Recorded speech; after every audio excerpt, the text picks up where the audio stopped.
బుధవారం. ఇవాల్టికి 3 రోజులయ్యింది అంది దేవకి. ఆ మాట తప్ప మరో మాట రావట్లేదు దేవకి నోట. అలా అనటం అనుకోవటం తప్ప మరేం చేయలేని నిస్సహాయత. రాత్రంతా కునుగు పడితే చాలు ఫోన్ మోగినట్టయి మెలకువ రావటం. మళ్ళీ ఎప్పటికో కాస్త నిద్రపడితే శౌరి పిలిచినట్టు అవ్వటం, లేకపోతే ఫోన్ మోగినట్టు అనిపించటం. అలాగే రాత్రంతా నిద్రపట్టి పట్టనట్లుగా గడిచిపోతోంది. దేవకి మాటలు వినిపించినా విననట్టే కూర్చున్నాడు వాసు. దేవకి ఎంత బాధపడుతుందో అతడు అంతే బాధపడుతున్నాడు. దేవకి పైకంటోంది, అతడు మనసులోనే అనుకుంటున్నాడు. తను కూడా దేవకిలాగే అయ్యో శౌరి రాలేదు ఇంకా రాలేదు అనుకుంటూ కూర్చున్నంత మాత్రాన పని జరగదు. పైగా ఎదుటి వాళ్ళని మరింత బాధ పెట్టడం. ఆఫీస్కి సెలవు పెట్టి దేవకి మనసు మళ్లించాలని ప్రయత్నించాడు.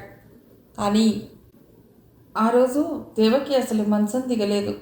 భావన కోసమైనా కాస్త మామూలుగా ఉండాలని వాసు ప్రయత్నించాడు. రాత్రి సరిగ్గా నిద్రలేకపోవటం వల్ల ముగ్గురు కాసేపు కునికిపాట్లు పడుతూ కాసేపు మేలుకుంటూ గడిపేశారు. సాయంత్రానికి ఇక ఆ పరిస్థితి భరించలేకపోయాడు వాసు. లేచి బయటకు వెళ్ళటానికి తయారయ్యాడు. దేవకి లేచి మొహం కడుక్కో, లేచి కాస్త ఏదైనా తాగనైనా తాగుదువు గాని అన్నాడు. 3 రోజుల బట్టి వాడెక్కడున్నాడో కూడా తెలియకుండా గడిపేశాం. వాడికి కాస్త తినడానికైనా పెట్టారో లేదో వాడిని తీసుకుపోయిన వాళ్ళు ఏడ్చి బొంగురుపోయిన గొంతుతో అంది దేవకి. ఆ మాటలు విన్నా విననట్టే వంటింట్లోకి వెళ్ళిపోయాడు వాసు. పని మనిషిని కాసిని పాలు వేడిగా తెమ్మని ఆమె తేగానే లేచి కొంచెం తాగు అంటూ దేవకిని లేవదీశాడు. మళ్ళీ దేవకి దగ్గరికి వచ్చి కూర్చున్నాడు. వద్దండి, నాకేం వద్దు బాబు అంటూ సన్నగా ఏడుపు మొదలెట్టింది దేవకి. పొద్దుటి నుంచి అలా పడున్నాం, ఈ కాసిని తాగి పడుకో. చేయవలసిన ప్రయత్నాలన్నీ చేస్తున్నా, మాకు మాత్రం బాధ లేదా? అందరం ఏడుస్తూ కూర్చుందామా పోనీ? భావనని చూడు, చిన్నపిల్ల, దానికోసమైనా నువ్వు మామూలుగా ఉండాలి. మరి కొంచెం కసురుతూ కొద్దిగా బతిమాలుతూ దేవకి చేతిలో గ్లాస్ పెట్టాడు వాసు. ఇంతకీ భావనేది? వెర్రిపిల్ల బిక్కమొహం వేసుకుని తిరుగుతోంది. భావన కూతుర్ని పిలిచాడు. నెమ్మదిగా వచ్చింది భావన. దిగులుగా దీనంగా తల్లిదండ్రుల వైపు చూసింది. వాసుకి కడుపు తరుక్కుపోయినట్లయింది. పట్టరాని దుఃఖంతో భావనను గుండెకి హత్తుకుని గొల్లుమంది దేవకి. భావనకి కూడా ఏడుపు ముంచుకొచ్చింది. ఏమిటిది దేవకి, చిన్నపిల్లని ఇంకా బెదరగొడతావెందుకు? భావన, ఇలా రా అమ్మా, ఊరుకో, కొంచెం పాలు తాగు. పొద్దున నువ్వు కూడా సరిగ్గా తినలేదు.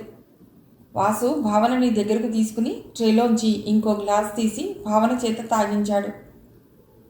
దేవకి, నువ్వు కూడా తాగు. చూడు, నీ మూలాన ఈ 2 రోజుల్లో భావన కూడా చిక్కి సగమైపోయింది. ఇలాగే ఉంటే అది మంచాన పట్టం ఖాయం. దాని మొహం చూసైనా కాస్త నిబ్బరం తెచ్చుకో. ఏడుస్తూ కూర్చుంటే లాభం లేదు. అయినా అప్పుడే అంతా అయిపోయినట్టు ఆశ వదిలేసుకున్నావా? అన్ని ప్రయత్నాలు చేస్తూనే ఉన్నాం కదా. నేను ఇప్పుడు పంతుల్ని కలుసుకోవటానికి ఎడుతున్నాను. అతనెందుకో ఇవాళ పొద్దుటి నుండి రానూ లేదు. ఒక్కసారి కూడా ఫోను చేయలేదు. సరే, నేనే వెళ్ళి కలుసుకుందాం అనుకున్నాను. నువ్వు ఆ కాసిని పాలు తాగకపోతే నేను వెళ్ళను. ఏడవడం తప్ప చేసేదేం లేదు కదా. చేతులు కట్టుకుని కూర్చుండిపోయాడు వాసు. చటుక్కున గ్లాస్ తీసుకుని మందు తాగినట్టు గటగటా తాగేసింది దేవకి. వెళ్ళండి, వాళ్ళు కొంచెమైనా వివరాలు కనుక్కోగలిగారేమో అడిగి రండి. నేను ఇక ఇలా ఉండను. కళ్ళు తుడుచుకుని వాసు వైపు బతిమాలుతున్నట్టుగా చూసింది. ఒక్క నిట్టూర్పు విడిచి లేచాడు వాసు. భావన, నువ్వు కూడా ఏడుపు తగ్గించాలమ్మా. అన్నయ్య వస్తాడులే. నేను వచ్చేసరికి నువ్వు అమ్మ కొంచెం మొహాలు కడుక్కుని cheerfulగా ఉండండి. అమ్మ చేత నీకేం కావాలో వండించుకో. ధైర్యంగా ఉండాలి మరి. వాసు వెళ్ళిపోయాడు. వాసు వెళ్ళాక కాసేపు అలాగే పడుకుండిపోయింది దేవకి. అమ్మా, పనమ్మాయి వెళ్ళిపోతానంటోంది అంటూ దగ్గరికి వచ్చిన భావనని చూడగానే మనస్సు కరిగిపోయింది. వాసు మాటలు గుర్తుకొచ్చాయి. నేను బెంగపడి భావనని కూడా బాధ పెడుతున్నాను అనుకుంటూ సరే వెళ్ళమను అంటూ మంచం మీద నుండి దిగింది దేవకి. లేచి స్నానం చేసి వంట పూర్తి చేసి హాల్లోకి వచ్చింది. టీవీకి కళ్ళప్పగించి మనస్సు ఎక్కడో పెట్టుకుని దిగులుగా కూర్చునున్న భావనను చూడగానే ఎంతో జాలేసింది. వెళ్ళి పక్కనే కూర్చుని భుజం మీద చెయ్యి వేసింది. బెంగగా ఉందా అమ్మా అని అడిగింది. భావన తల్లి ఒళ్ళో వాలిపోయింది. అవునమ్మా, చాలా దిగులుగా ఉంది. పాపం అన్నయ్య ఎక్కడున్నాడో ఎలా ఉన్నాడో తలుచుకుంటే ఏడుపొస్తోంది. పోనీ ఎవరైనా కిడ్నాప్ చేస్తుంటే ఫోన్ చేసి ఎంత డబ్బు కావాలో అడగొచ్చుగా. ఇలా ఏమీ తెలియకుండా ఉండటం చాలా కష్టంగా ఉంది. భావన మాటలకి దేవకి ఏమీ బదులు చెప్పలేదు. ఏముంది చెప్పటానికి? అవే ఆలోచనలు తన మనస్సులోనూ మెదులుతున్నాయి. భావన తల నిమిరింది దేవకి. చటుక్కున తలెత్తి భావన అడిగింది, అమ్మా, ఒకవేళ కిడ్నాపర్స్ డబ్బడిగితే వాళ్ళు అడిగినంత డాడీ ఇవ్వగలరా? భయం భయంగా చూసింది తల్లి వైపు. విషాదంగా నవ్వింది దేవకి. ఏం చేస్తాం ఇవ్వక? అప్పు చేసైనా ఇస్తాం. జీవితాంతం ఆ అప్పు తీరుస్తూనే ఉంటాం. తప్పదుగా. అన్నయ్య కంటే ఈ ఇబ్బందులేవి ముఖ్యం కాదు కదా. అయినా బహుశా అంత అవసరం రాదేమో. మనం ముందే పోలీసుల సహాయం పొందుతున్నాం కదా. పోలీసుల జోక్యం ఉంది కాబట్టే కిడ్నాపర్స్ కూడా జాప్యం చేస్తున్నారేమో. అమ్మా, ఇవాళ అసలు ఇన్స్పెక్టర్ పంతులు అంకుల్ రాలేదే? అసలు ఎవరూ రాలేదు. కాస్త ఎవరైనా వచ్చి కబుర్లు చెప్తే బాగుండును. మరీ దిగులుగా ఉంది అంది భావన. నాకు అలాగే అనిపిస్తోంది. అలివేలు ఫోన్ అన్నా చేసినా బాగుండును. ఇదివరకు చాలాసార్లు అలివేలు చాలా ఎక్కువ మాట్లాడుతుందని విసుక్కునేదాన్ని. ఇప్పుడు తను మాట్లాడితే చాలనిపిస్తోంది. వాళ్ళు ఎలా ఉన్నారు? మనం శౌరి గురించి ఇక్కడ, వాళ్ళు రమేష్ గురించి అక్కడ. మనం ఎలా ఉన్నామో వాళ్ళు అలాగే ఉంటుంటారు. భావన తలని మురుతూ అంది దేవకి. ఉన్న ఒక్క కొడుకు మీదే ప్రాణాలన్నీ పెట్టుకు బతుకుతున్న తన స్నేహితురాలి మనోస్థితి ఇప్పుడు బాగా అర్థం చేసుకోగలుగుతోంది దేవకి. ఇదివరకేదో కాలక్షేపం మాత్రమే అనుకున్న స్నేహితురాలి కబుర్లు ఎంతటి విషాదాన్ని దాచిపెడుతున్నాయో అవగతం అయినప్పటి నుండి ఆమెతో ఏదో ఆత్మీయతాబంధం ఏర్పడినట్లయింది.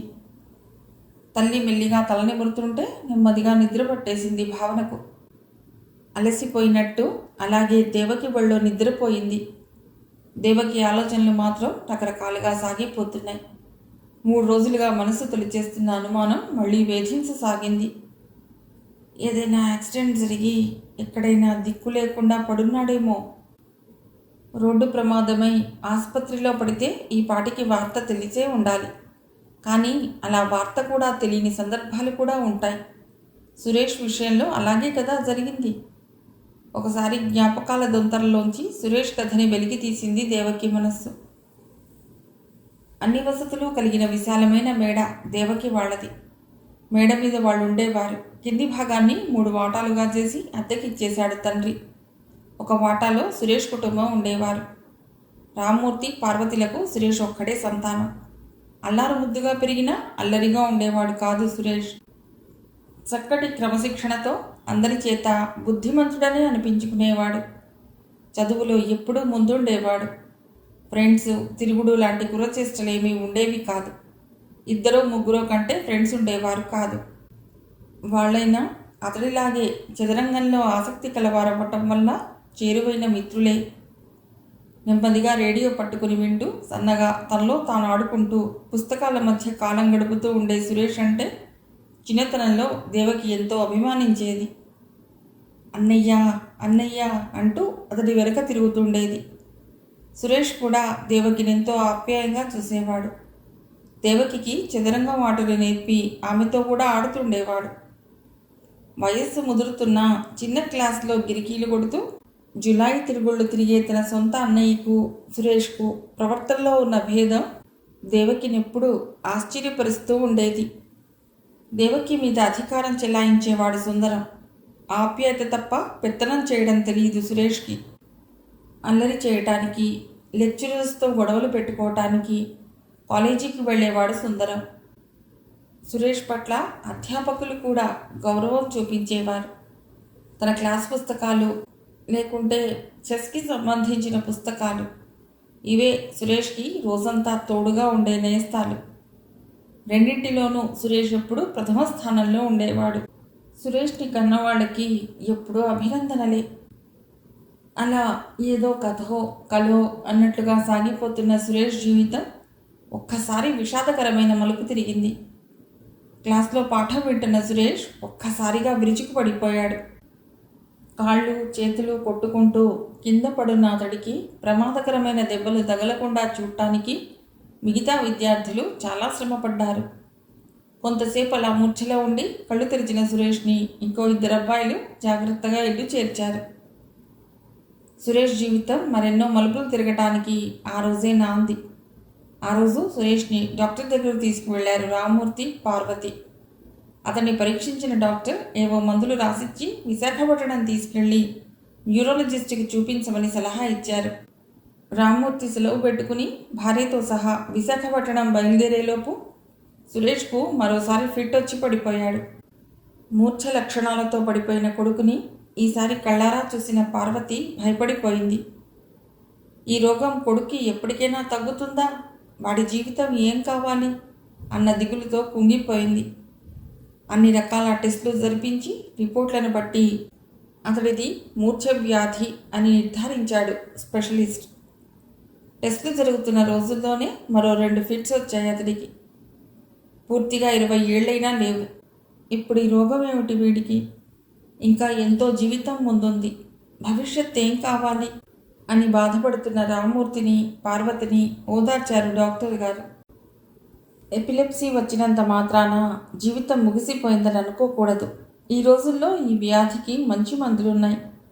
క్రమం తప్పకుండా వాడితే వ్యాధి పూర్తిగా నయం అవుతుందని ధైర్యం చెప్పాడు ఆయన. నేను ఇప్పుడు 4 రోజులకు సరిపడా మందులు రాసిస్తాను. నెల తర్వాత మళ్ళీ తీసుకురండి. అప్పటికి సురేష్ పరిస్థితిని బట్టి మందులు మార్చాలో లేదో చూస్తాను. 3 ఏళ్ల పాటు మందులు మానకుండా వాడాలి. ప్రతి నెల వచ్చి చూపించుకుని మందులు తీసుకెడుతుండండి.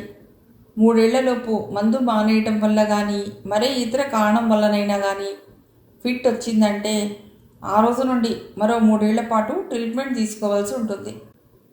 సాధారణంగా క్రమబద్ధంగా డాక్టర్ సలహా ప్రకారం నడుచుకుంటే తిరిగి మూర్ఛ వచ్చే అవకాశం లేదు వివరించాడు డాక్టర్. ఆయన మాటలు వింటుంటే సురేష్కి గుండె జారిపోయినట్టు అయ్యింది. నా రోగం అసలు తగ్గేదేనా డాక్టర్ గారు? జీవితాంతం మా అమ్మ వాళ్ళకి భారంగా బతకాల్సిందేనా సార్ నేను అన్నాడు. అలాంటి ప్రమాదం ఏమీ లేదనే నేను చెప్తున్నాను. నేను చెప్తున్నది నువ్వు సరిగ్గా అర్థం చేసుకోవటం లేదు. ట్రీట్మెంట్ అశ్రద్ధ చేయకుండా తీసుకోవాలి. మందుల విషయంలో నిర్లక్ష్యం పనికిరాదు. నేను చెప్పినట్టు తూచా తప్పకుండా మందులు శ్రద్ధగా వాడు. ఆ ఒక్క జాగ్రత్త నువ్వు తీసుకుంటే నువ్వు ఎప్పటిలాగే నీ తోటి వాళ్ళలాగే సుఖంగా బతకవచ్చు. నీ చదువులో కానీ మరి ఇతర వ్యాపకంలో కానీ ఏ తేడా లేకుండా ఉండొచ్చు. అందరిలాగే నువ్వు కూడా నీకు ఇష్టమైన కెరీర్లో రాణించవచ్చు. మందులు శ్రద్ధగా వాడు, అంతే నువ్వు చేయవలసింది మళ్ళీ వివరించి ధైర్యం చెప్పారు డాక్టర్ గారు. పార్వతీ రామ్మూర్తులకు డాక్టర్ మాటల మీద కొండంత విశ్వాసం కలిగింది. మీరే మాకు దిక్కు దేవుడును డాక్టర్ గారు. మీరు చెప్పినవన్నీ పొల్లుపోకుండా పాటించి వాడిని శ్రద్ధగా చూసుకుంటాం అని నమస్కరించారు ఇద్దరు. సురేష్ మాత్రం వాళ్ళిద్దరిలా మనస్ఫూర్తిగా విశ్వసించలేకపోయాడు. తను మళ్ళీ సంపూర్ణ ఆరోగ్యవంతుడవుతాడన్న నమ్మకం అతడికి ఎందుకో కలగలేదు. డాక్టర్ దగ్గర సెలవు తీసుకుని వెళ్ళబోతూ ఆగింది పార్వతి. ఆమెతో పాటు రామ్మూర్తి, సురేష్ కూడా ఆగారు. డాక్టర్ గారు, మొదటిసారి ఫిట్ వచ్చినప్పుడు నేను చూడలేదు, కానీ తర్వాత 2-3 సార్లు చూశాను. ఫిట్ నుంచి తేరుకున్నాక కొంచెం సేపు వాడు అదో రకంగా ఉంటాడు. అంటే తనెక్కడున్నాడో ఏంటో తెలియని వాడిలా, చుట్టుపక్కల పరిసరాలు మనుషుల్ని గుర్తుపట్టని వాడిలా ఉంటాడు. అసలు తనెవరో తనకే జ్ఞాపకం లేనట్టు అదో మాదిరిగా కూర్చుంటాడు. చాలా కొద్దిసేపు అయినా వాడలా ఉన్నప్పుడు చూస్తే కొంచెం భయం వేస్తుందండి అంది పార్వతి. అవునమ్మా, కొందరిలో అలా జరుగుతూ ఉంటుంది. ఫిట్ నుండి తేరుకున్న వాళ్ళకి ఎమ్నీషియా వస్తుంది, అంటే మతిమరుపు అన్నమాట. మీరు చెప్పినట్టు తానెవరో కూడా మర్చిపోతుంటాడు పేషెంట్. అయితే ఈ స్థితి చాలా కొద్దిసేపు మాత్రమే ఉంటుంది. ఒక్కొక్కసారి వ్యాధిని బట్టి ఈ మతిమరుపు స్థితి ఎక్కువసేపు కూడా ఉండవచ్చు. అయితే ఎక్కువసేపు అమ్నీషియా ఉండటం అరుదుగా జరుగుతుంది. మీరు మీ అబ్బాయిలో ఈ లక్షణాలు గుర్తించారు కాబట్టి కొంచెం జాగ్రత్తగా ఉండండి. అతడితో కాలం గడిపే మిగతా వాళ్ళు అంటే క్లాస్మేట్స్, టీచర్స్ వంటి వాళ్ళకు కూడా చెప్పి జాగ్రత్త పడండి. అంతటి అవసరం రాదు. ఎందుకైనా మంచిదని ఈ ముందు జాగ్రత్తలన్నీ తీసుకోవటం ఓపిగ్గా వివరించి చెప్పాడు డాక్టర్.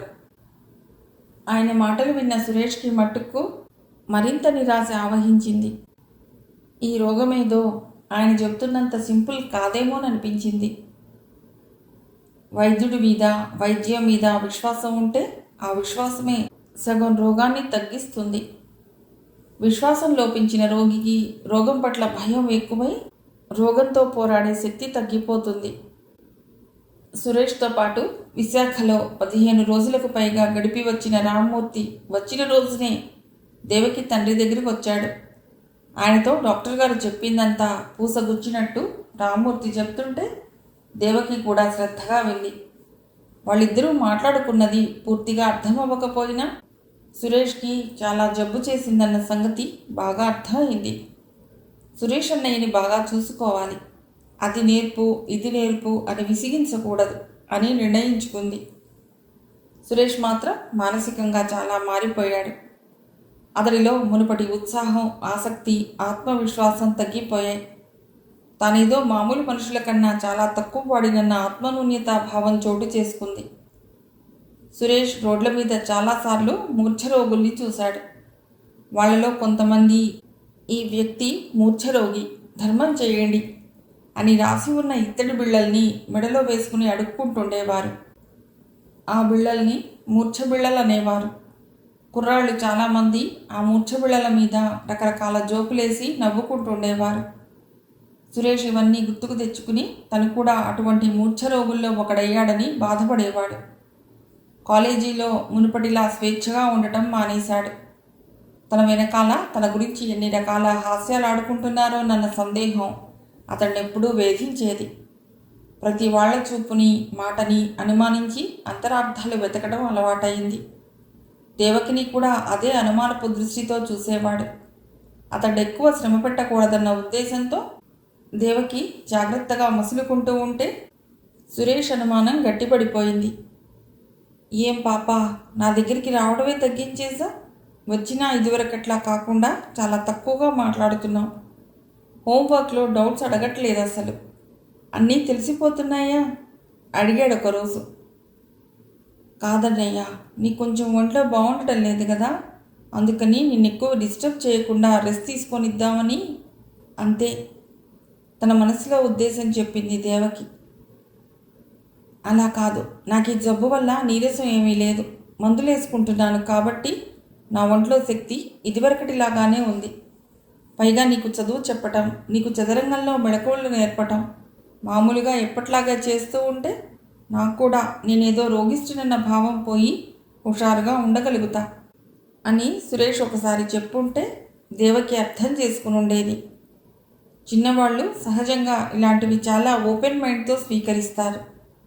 కానీ సురేష్ అలా చెప్పలేదు.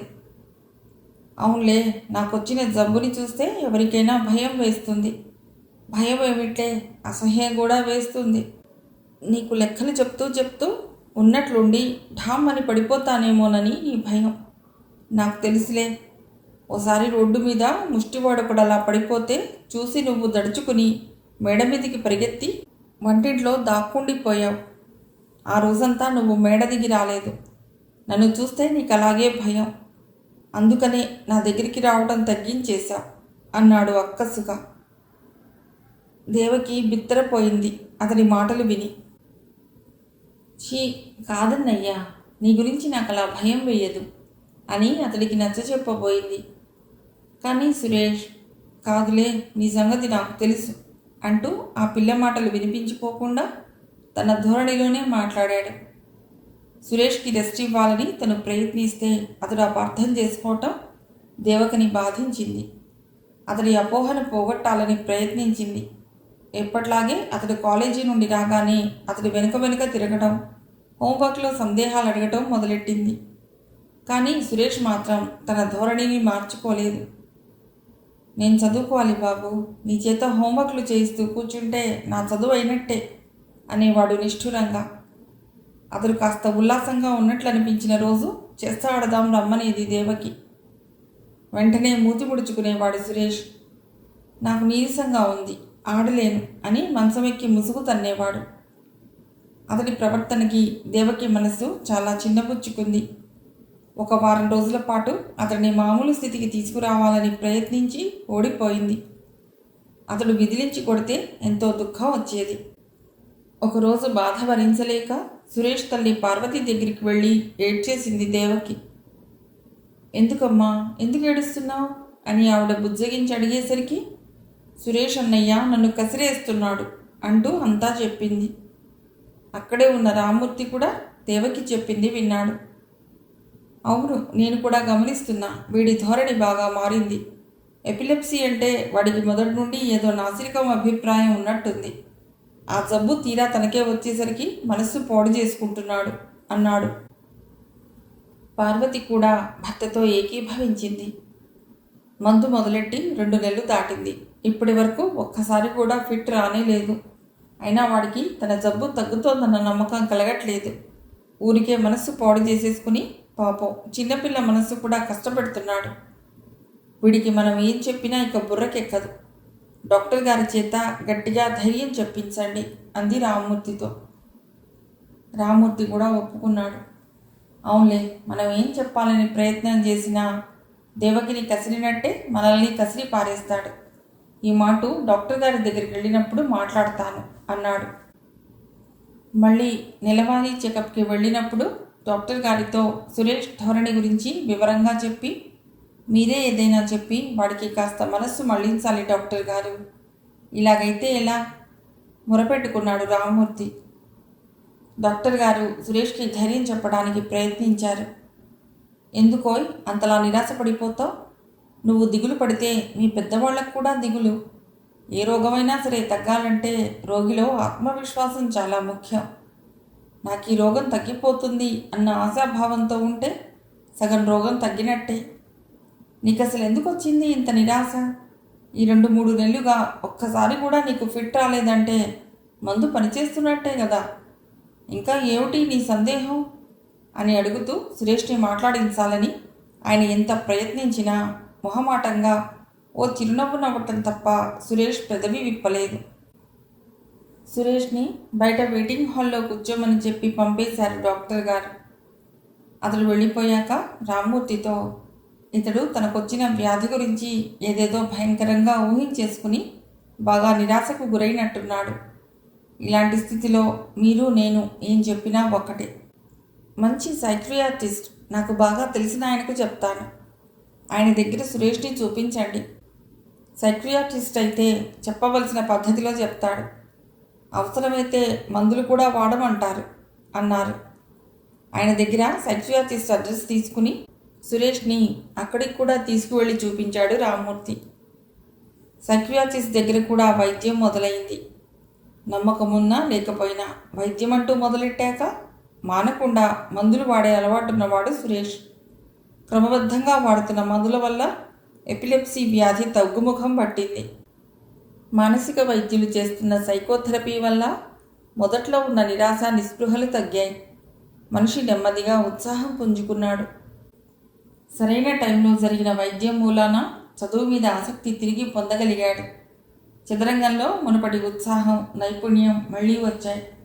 బీఎస్సీ 2వ సంవత్సరంలో మొదలై భయపెట్టిన ఎపిలెప్సీ వ్యాధి డిగ్రీ పూర్తయ్యేలోపు మళ్ళీ ఎప్పుడూ తలెత్తలేదు.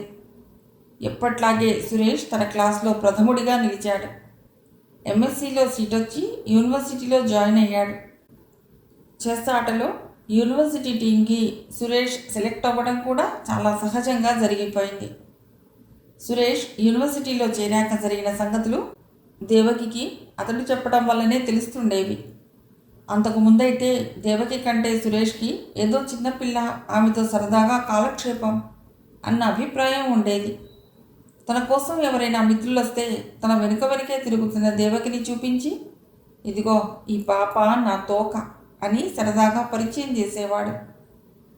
తను జబ్బు పడ్డా తన పట్ల శ్రద్ధ చూపించి తను కసుళ్ళు విసుళ్ళు భరించిన దేవకి అంటే అతనికి ఇప్పుడు తోబుట్టువులు లేని తనకు దేవుడిచ్చిన సోదరి అన్న భావం కలిగింది. మనస్సు విప్పి మాట్లాడుకుని స్నేహితురాలుగా చూశాడు. సెలవులకు ఇంటికొచ్చినప్పుడు తన అనుభవాలు ఆలోచనలు చెప్పుకునేవాడు. మొదటిసారి సెలవులకు ఇంటికొచ్చినప్పుడే చెప్పాడు, నేను ఇప్పుడు కొత్తగా నా ఫ్రెండ్స్ అయిన వాళ్ళెవ్వరికీ నేను ఎపిలెప్సీకి ట్రీట్మెంట్ తీసుకుంటున్నట్టుగా చెప్పదలుచుకోలేదు అని. నాతో పాటు ఇక్కడ మా క్లాస్లో చదివిన వాళ్లలో సూర్యం తప్ప ఇంకెవ్వరూ మా డిపార్ట్మెంట్లో లేరు. సూర్యం నాకు బాగా క్లోజ్ కూడా కాబట్టి అతనికి కూడా ఎవరికీ చెప్పొద్దని చెప్పాను.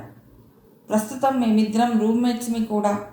మా రూమ్లో మా కొత్త క్లాస్మేట్ రంగరాజు కూడా ఉంటాడు. కానీ మేము వాడికి ఏమీ చెప్పాం. నేను ట్యాబ్లెట్ వేసుకోగా చూస్తే నేను వేరే ఏదో చెప్పి మాట మార్చేస్తాను అన్నాడు. అలా ఎందుకన్నయ్యా? ఉన్న సంగతి ఏదో చెప్పేస్తే గొడవ వదిలిపోతుందిగా. మళ్ళీ మాటి మాటికి ఈ మంది ఎందుకు ఆ మంది ఎందుకు వేసుకుంటున్నావు అని విసిగించకుండా ఉంటాడు కదా అంది దేవకి. పార్వతి కూడా దేవకినే సమర్థించింది. అవునరా, అంత్యనిష్ఠురం కన్నా ఆదినిష్ఠురం మేలన్నారు. వాడు చూస్తుండగా నువ్వు మందులు వేసుకుంటే వాడు అడిగి తీరుతాడు. ఎన్ని రోజులని వాడు లేని టైంలో మందులు వేసుకోవటం కుదురుతుంది? వాడు అడిగినప్పుడు నువ్వు ఉన్నమాటేదో చెప్పకుండా కప్పదాటేస్తే వాడిలో కుతూహలం పెరుగుతుంది. వీడిని ఎంక్వైరీ చేసి ఉన్న విషయం ఎలాగో రాబడతాడు అంది. వాడు ఎంక్వైరీలు చేసుకుంటే చేసుకొని, నేను మాత్రం చెప్పను. చెప్పా కదా, మా ఫ్యాకల్టీలో ప్రస్తుతం మా కాలేజీ వాళ్ళ ఇద్దరమే ఉన్నాం. బయాలజీ సబ్జెక్ట్లో 2-3 ఉన్నారేమో. వాళ్ళకి నాతో పరిచయం లేదు. పైగా హాస్టల్లో ఉండరు. ఆర్ట్స్ సబ్జెక్ట్లో కొందరున్నారు, కానీ వాళ్ళు అసలు మా కాలేజీ వాళ్ళన్న సంగతి యూనివర్సిటీకి వెళ్ళాకే తెలిసింది. కాబట్టి వాళ్ళేదో ఇన్ఫర్మేషన్ ఇచ్చేస్తారన్న భయం లేదు. ఒకవేళ రంగరాజు క్యూరియాసిటీ కొద్దీ ఎంక్వైరీలు మొదలెట్టినా నాకు ఎపిలెప్సీ అని వాడికి రూఢిగా తెలిసొచ్చే సమయానికి ఈ ఏడాది అయ్యే పోతుంది. అప్పటికి నాకు కూడా ఆ మనుషులు వాతావరణం పాతపడిపోతారు. కాబట్టి వాళ్ళకి తెలిసినా అంతగా ఏమీ అనిపించకపోవచ్చు. మీకు తెలియదు, హాస్టళ్లలోనూ యూనివర్సిటీలోనూ స్టూడెంట్స్, అందున అబ్బాయిలు ఎంత క్రూయల్గా ఉండగలరో మీరు ఊహించను కూడా ఊహించలేరు.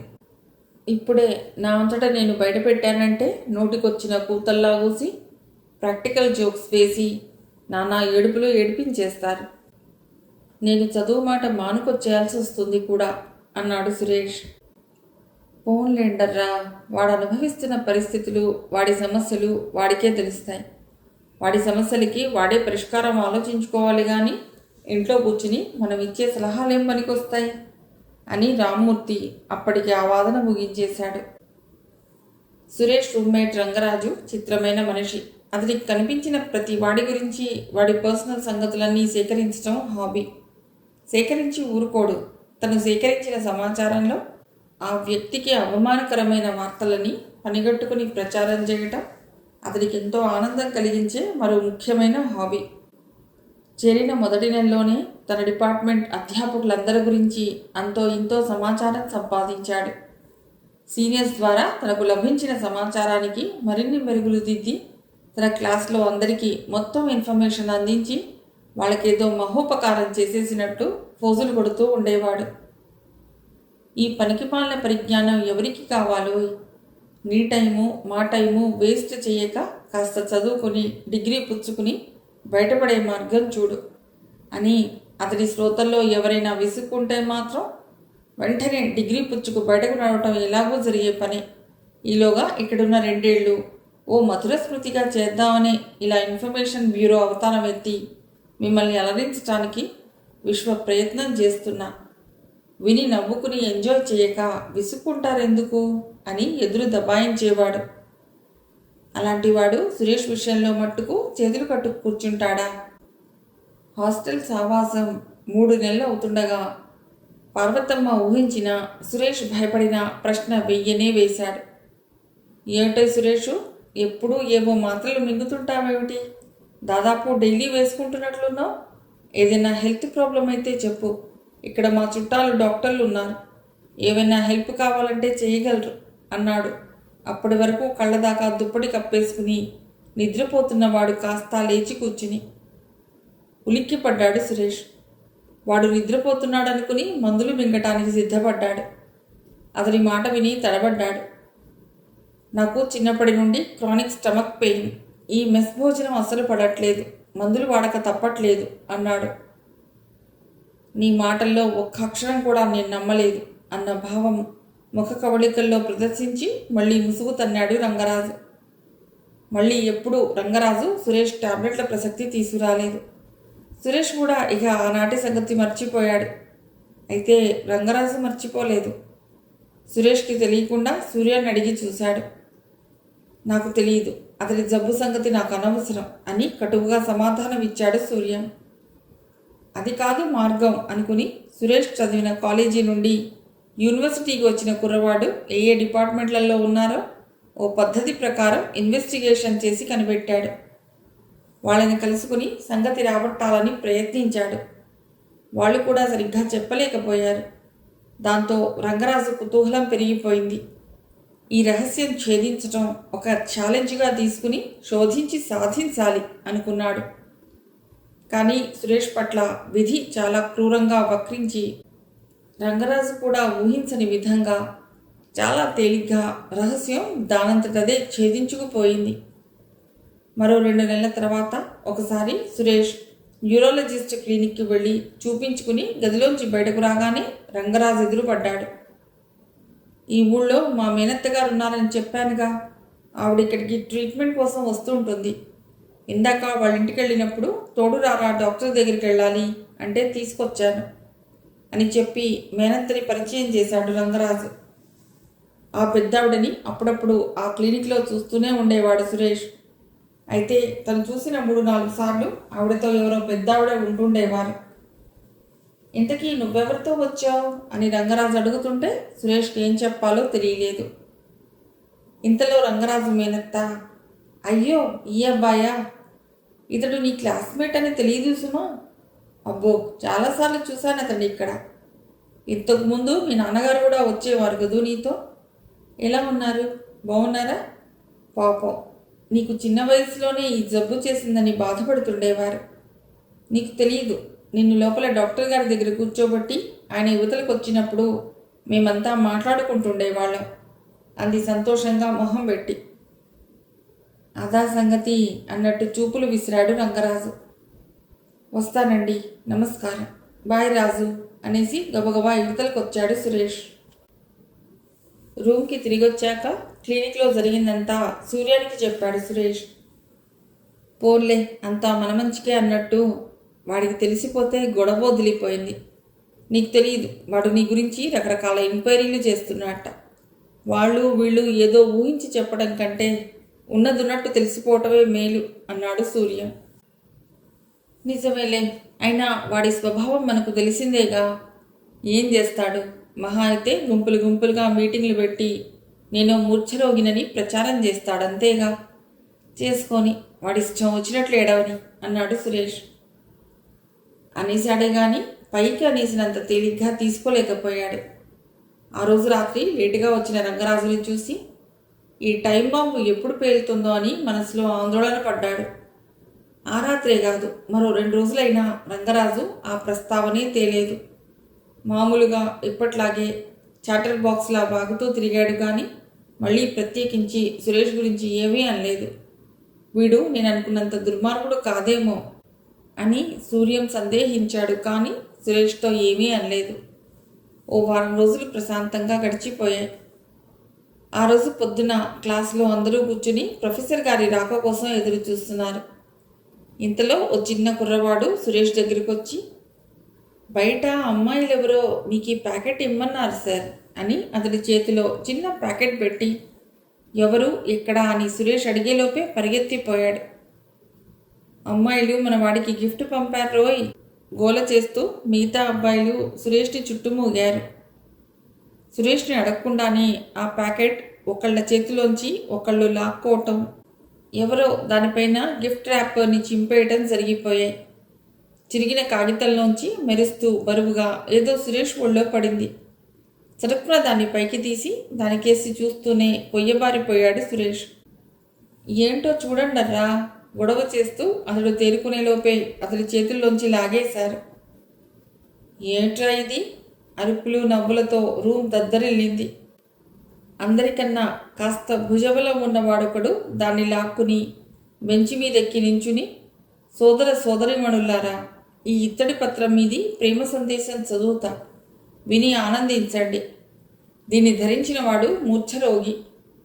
ఇతడికి మూర్ఛ వచ్చినప్పుడు నెత్తిన బిందెడు నీళ్లు గుమ్మరించండి.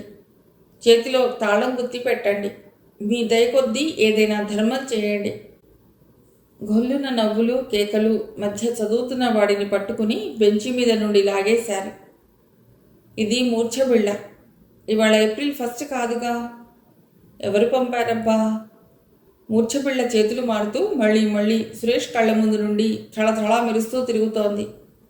స్తంభంలా నిలబడిపోయిన సురేష్కి ఎవరి మాటలు వినబడట్లేదు. అక్కడి నుండి పరిగెత్తి పారిపోవాలని అనిపించినా కాళ్ళు కదలటం లేదు. What is this? What is happening? Professor గారి గొంతు ఖంగుమనటంతో ఎక్కడి వాళ్ళక్కడ సర్దుకుని నిశ్శబ్దంగా కూర్చుండిపోయారు. నిలబడి వెర్రిచూపులు చూస్తున్న సురేష్ని ప్రొఫెసర్ వింతగా చూశాడు. వాట్ మిస్టర్ సురేష్ అంటుంటే సూర్యం వచ్చి సురేష్ పక్క నిలబడి అతన్ని పట్టుకున్నాడు. ఒక్కసారి నీరసం వచ్చిన వాడిలా సురేష్ సూర్యం భుజం మీద వాలిపోయాడు.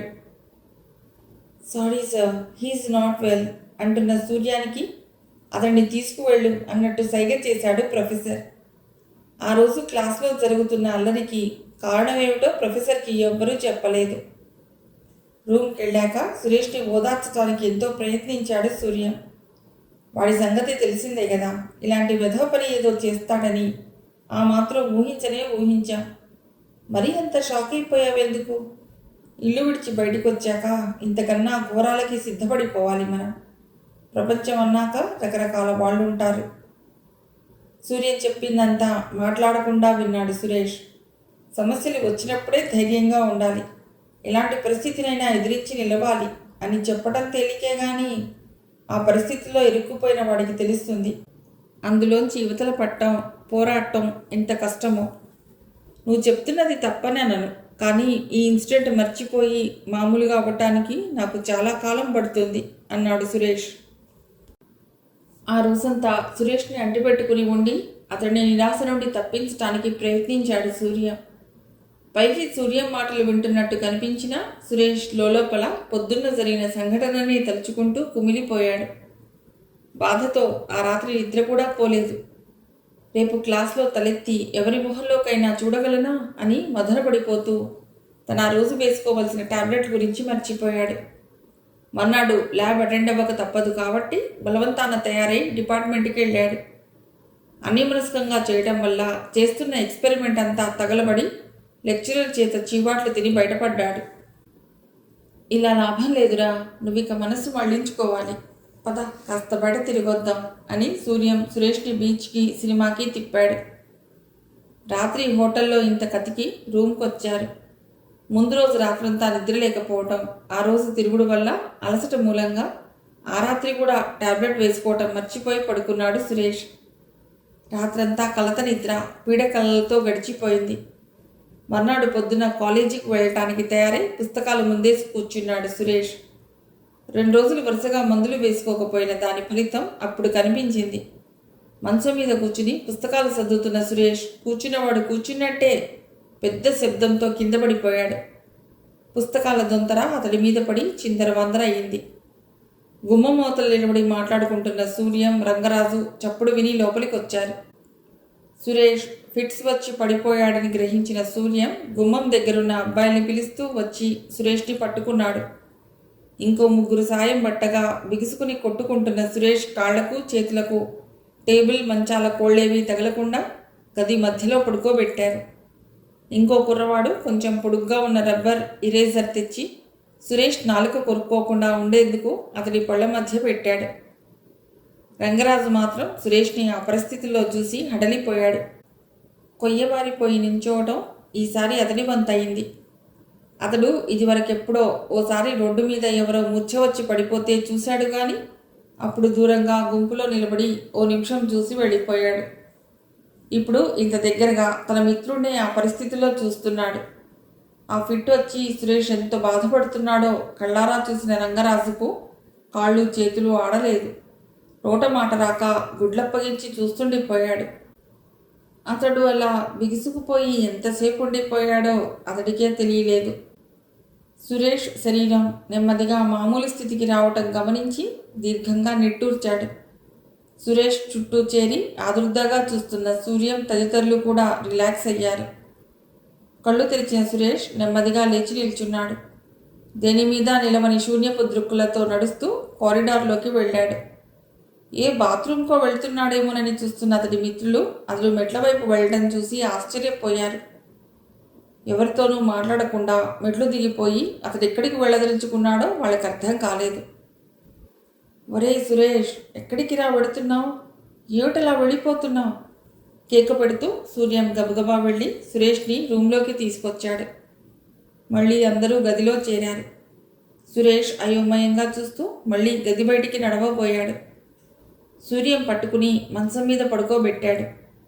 కొంచెంసేపు కళ్ళు మూసుకుని పడుకుని మెల్లిగా లేచి కూర్చున్నాడు సురేష్. కళ్ళు తెరిచి చూసి, ఏమైందిరా సూర్యం, అందరూ ఇక్కడ చేరారేమిటి? ఇవాళ ఏమన్నా స్ట్రైకా? అడిగాడు సురేష్. ఎవరూ మాట్లాడలేదు. ఏమిట్రా నా వైపు పెక్యులియర్గా చూస్తున్నారు అందరూ? నేనేమైనా సడన్గా కోతిలా మారిపోయానా? నీరసంగా నవ్వాడు సురేష్. ఏం లేదు, నువ్వు ఇప్పుడే ఫిట్ వచ్చి పడిపోయావు. మేము నిన్ను మంచం మీద పడుకోబెట్టాం అన్నాడు సూర్యం, వివరాలు ఏం చెప్పకుండా సింపుల్గా తేల్చేస్తూ. సురేష్ మొహం నల్లబడింది. ఓ, నిన్న మొన్న కూడా టాబ్లెట్స్ వేసుకోవటం మర్చిపోయినట్టున్నా. అయ్యో అన్నాడు నుదురు కొట్టుకుంటూ. వెంటనే అర్థమైంది సూర్యానికి క్లాస్లో జరిగిన అవమానానికి బాధపడుతూ మందుల సంగతి అతడు మర్చిపోయాడని. నేను గమనించలేదు అనుకుని బాధపడ్డాడు. సర్లే, అయ్యిందేదో అయ్యింది, ఇప్పుడైనా వేసుకో. ఎక్కడున్నాయి? సురేష్ చూపిస్తే తీసి మాత్రలు మంచిళ్ళు అందించాడు. ఓకే గురు, నువ్వు చూసుకుంటావుగా, ఇప్పుడు బాగానే ఉందిగా సురేష్ అంటూ మిగతా కుర్రవాళ్ళు ఎవరి పనుల మీద వాళ్ళు వెళ్ళిపోయారు.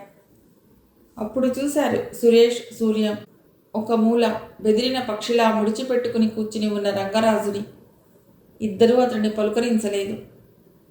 పదరా సురేష్, ఇక క్లాస్కి పోదాం, ఇప్పటికే లేట్ అయిపోయింది. సురేష్కి పుస్తకాలు అందించి బయలుదేరదీశాడు సూర్యం. ఇద్దరూ రంగరాజు వైపు చూడరైనా చూడకుండా వెళ్ళిపోయారు. వాళ్ళు వెళ్ళిపోయిన పావుగంటకి నెమ్మదిగా లేచి బయలుదేరాడు రంగరాజు. ల్యాబ్లో సురేష్ తన పనిలో బాగా నిమగ్నమైపోయినటం గమనించిన సూర్యం రంగరాజు దగ్గరికి వెళ్ళి, ఒకసారి బయటికి రా, నీతో మాట్లాడాలి అన్నాడు. ఆ పిలుపు కోసమే ఎదురు చూస్తున్న వాడిలా సూర్యం వెనకే ఆత్రంగా నడిచాడు రంగరాజు. నేను చేసిన పనికి చాలా సిగ్గుపడుతున్నాను సూర్యం. ఫిట్స్ రావటం అంటే ఏమిటో అనుకున్నాను. ఆ టైంలో అతడు ఎంత బాధపడ్డాడో కళ్ళారా చూశాక నేను చేసిన వెధ పనికి సిగ్గుతో కుమిలిపోతున్నాను. అతడి కాళ్ళ మీద పడి క్షమాపణ అడిగినా నా పాపం పోదేమో అనిపిస్తోంది అన్నాడు రంగరాజు బయట కారిడార్లో ఓ పక్కగా నించున్నాక. అతడి వైపు అసహ్యంగా చూశాడు సూర్యం. ఇప్పుడు క్షమాపణలు చెప్పి ఏం లాభం? నలుగురిని నవ్వించడం కోసం ఒకడిని హింసించే నీ రాక్షస హాస్యం వల్ల ఎంత నష్టం జరిగిందో ఈ జన్మకి నువ్వు గ్రహించలేవు అన్నాడు. రంగరాజు భయంగా చూశాడు. నీకెలా చెప్పాలో అర్థం కావటం లేదు. అతడు 3 ఏళ్ల పాటు ట్రీట్మెంట్ తీసుకోవాల్సి ఉంది. ఈ ఏడాదితో 2 ఏళ్ళు పూర్తవుతాయి. కానీ ఇప్పుడు ఫిట్ రావటం వల్ల ఇవాల్టి నుండి ఇంకో 3 ఏళ్ల పాటు ట్రీట్మెంట్ కొనసాగించవలసి వస్తోంది అంటూ ఎపిలెప్సీ ట్రీట్మెంట్ గురించి వివరించాడు సూర్యం. నువ్వు మొన్న క్లాస్లో చేసిన వ్యధ పనికి వాడి మనసు చెదిరిపోయి మందుల సంగతి మర్చిపోయాడు. జబ్బు తిరగబెట్టింది. ఇంకో 3 ఏళ్ల దాకా వాడికి విముక్తి లేదు. అదైనా మధ్యలో ఇలాంటి దగులుబాజీ ఎవడూ తగలకుండా ఉంటేనే అన్నాడు సూర్యం కోపంగా. రంగరాజు కళ్ళల్లో నీళ్లు తిరిగాయి. ఈ జన్మలో ఇంకెప్పుడు ఇలాంటి పాడు పని చెయ్యను. వాడిని క్షమించమని అడుగుతాను. వాడికి నేనే శ్రద్ధగా మందులు వేస్తాను రోజు ఇక్కడున్నన్నాళ్ళు. ఈ బుద్ధి ఎన్నాళ్ళు ఉంటుందో నేను చూస్తాను. ప్రస్తుతానికి వాళ్ళ సాయంత్రం వాడిని డాక్టర్ దగ్గరికి తీసుకెడదాం. వెధవేషాలు అయ్యాక మాతో పాటు రా. కాస్త రెస్పాన్సిబిలిటీ తీసుకో అనేసి ల్యాబ్లోకి వెళ్ళిపోయాడు సూర్యం. సాయంత్రం రూమ్లో రంగరాజు సురేష్కి క్షమాపణలు చెప్పుకుని ఇంకెప్పుడు ప్రాక్టికల్ జోక్స్ వెయ్యనని ఒట్టు పెట్టుకున్నాడు. ముగ్గురు కలిసి డాక్టర్ గారి క్లినిక్కి వెళ్ళారు. క్లినిక్లో డాక్టర్ గారికి జరిగిందంతా చెప్పి సురేష్కి మళ్ళీ ఎపిలెప్టిక్ ఫిట్ వచ్చి పడిపోయాడని చెప్పాడు. ఆయన రంగరాజుని మెత్తగా చీవాట్లు పెట్టాడు. సురేష్కి మందుల డోసు మళ్ళీ వివరంగా చెప్పి, అయినా ఇలాంటివన్నీ పట్టించుకోకూడదోయ్ సురేష్, లైఫ్ అన్నాక ఏదో ఒక ఎదురుదెబ్బ తగులుతూనే ఉంటుంది, అన్నింటికీ తట్టుకుని నిలబడాలి. నువ్వు ఇప్పుడు సైకోథెరపీ కంటిన్యూ చేస్తున్నావా అని అడిగాడు. కిందటేడాదే నాకు ఇంకా సైక్రియాట్రీ ట్రీట్మెంట్ అవసరం లేదని చెప్పేశారు డాక్టర్ గారు. ఏదైనా అవసరం అనిపిస్తే రమ్మన్నారు అన్నాడు సురేష్. సరే, నీకు బాగా డిప్రెస్డ్గా అనిపిస్తే మాత్రం నెగ్లెక్ట్ చేయకు, వెళ్ళి ఆయన సలహా తీసుకో అన్నారు ఆయన. మీరంతా ఒకే డిపార్ట్మెంటా? మీ హెడ్ ఆఫ్ ద డిపార్ట్మెంట్ ఎవరు అని వివరంగా అడిగాడు ఆయన. వాళ్ళు చెప్పింది విని, అరే మీ ప్రొఫెసర్ నాకు బాగా తెలుసు, ఫోన్ చేసి ఆయనతో మాట్లాడతాను, సురేష్ని కొంచెం స్పెషల్గా చూసుకోమని అన్నాడు.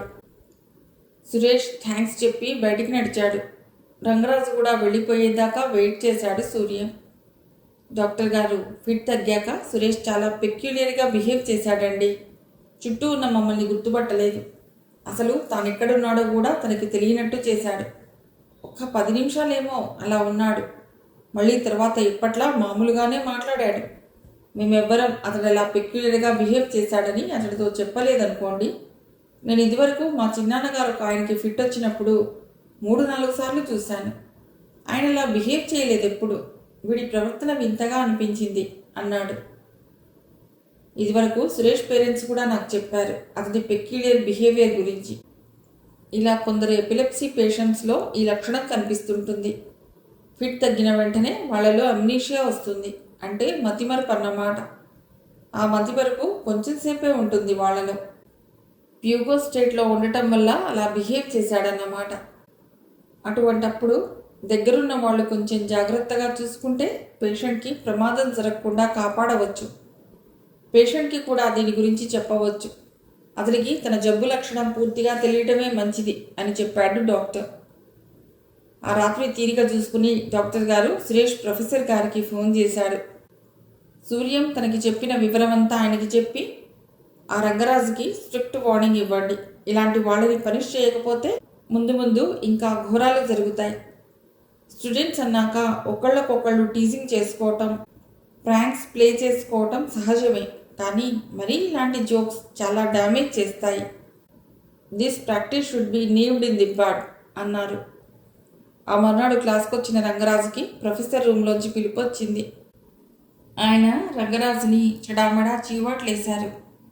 ఇంకోసారి ఇలాంటిది జరిగితే నిన్నింటికి పంపేయడం ఖాయం అని కేకలేశాడు. రంగరాజు తలంచుకుని ఆయన పెట్టినవన్నీ నోరు మెదపకుండా తిన్నాడు. ఇంకెప్పుడు ఇలాంటి పాడు పనులు చేయనని చేతులు జోడించి క్షమాపణలు వేడుకుని కొన్నిళ్లతో బయటపడ్డాడు. తర్వాత కొన్నాళ్ళు సురేష్ జీవితం చాలా హాయిగా గడిచిపోయింది. రంగరాజు సురేష్ అడుగులకు మడుగులొత్తుతూ అతడితో చాలా జాగ్రత్తగా ఉండటం మొదలెట్టాడు. ఒక తుఫాను వస్తే వచ్చింది కానీ అంతా చక్కగా సద్దుమణిగింది అనుకుని సూర్యన్ సంతోషించాడు. అంతర్విశ్వవిద్యాలయ ఆటల పోటీలు హైదరాబాద్లో మొదలయ్యాయి. సురేష్తో పాటు మరో 3 చదరంగం పోటీలకు పంపించారు. హైదరాబాద్ వెళ్ళటానికి వారం రోజుల ముందు ఇంటికొచ్చాడు సురేష్.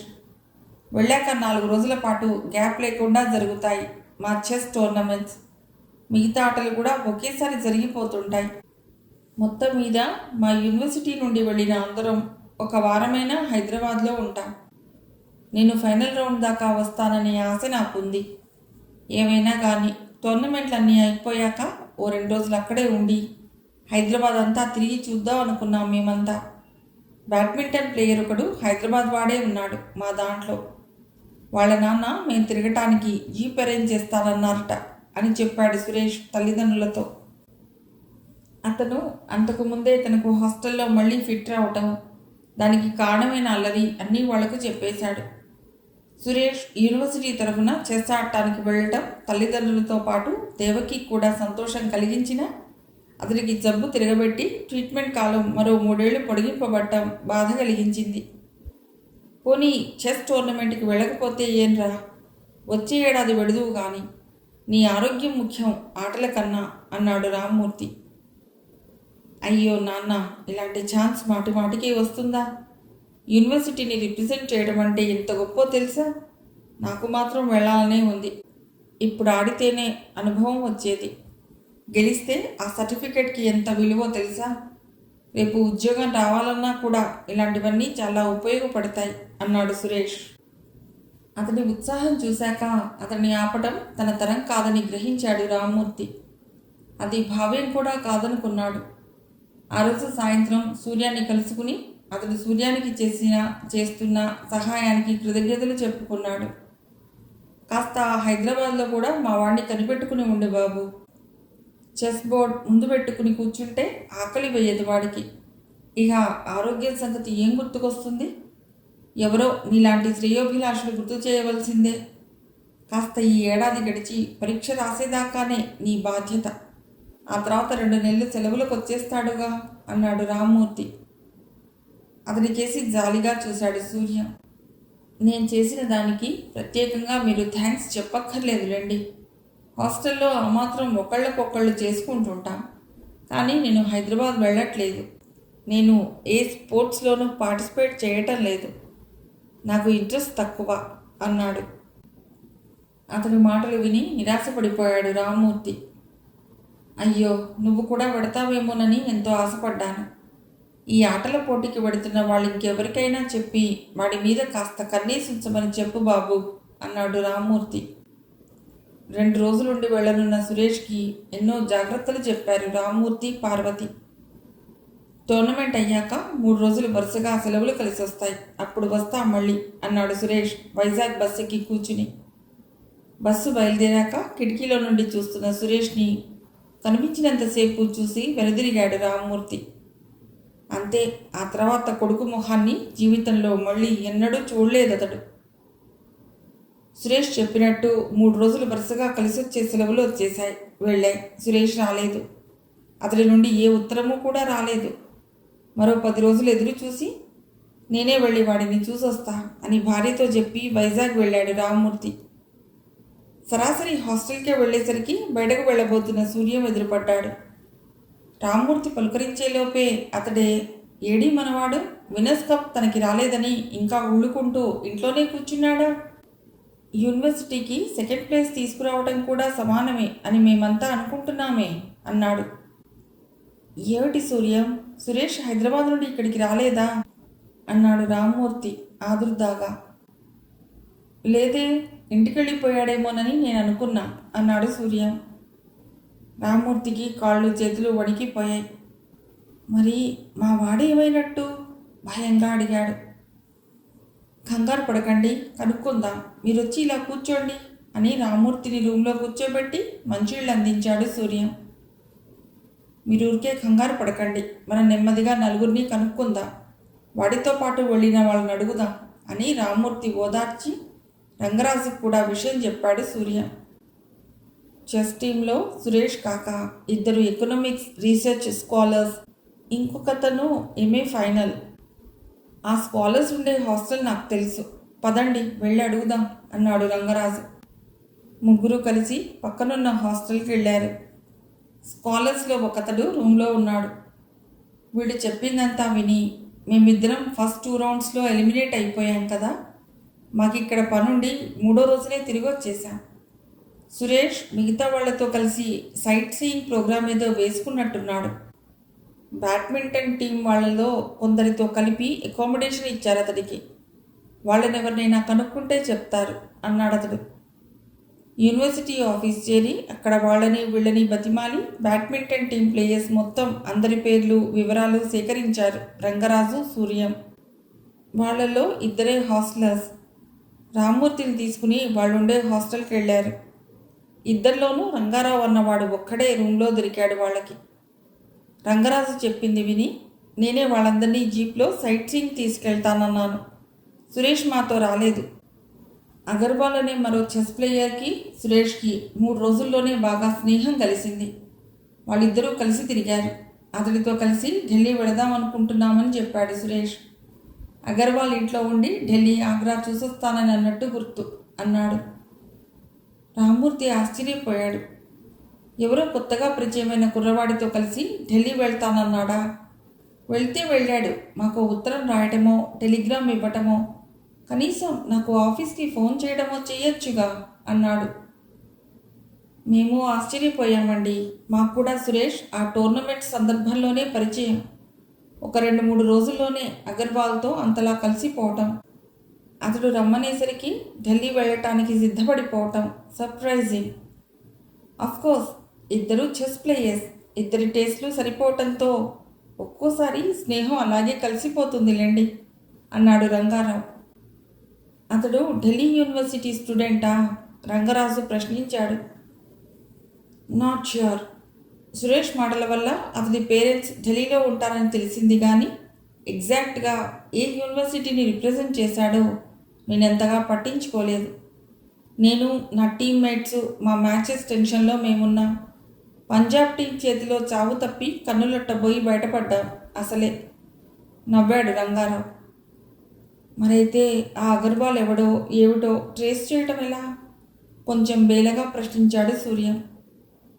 మన ప్రొఫెసర్ గారికి విషయం చెప్తాం, ఆయనే ఏదో పరిష్కారం చూపిస్తారు. రంగారావు, నువ్వు కూడా మాతో రా ఒకసారి అన్నాడు రంగరాజు. సరే పదండి, ఇదేదో తేలుద్దాం అంటూ చొక్కా తుడుక్కుని బయలుదేరాడు రంగారావు. మిగిలిన కథ తర్వాతి భాగంలో.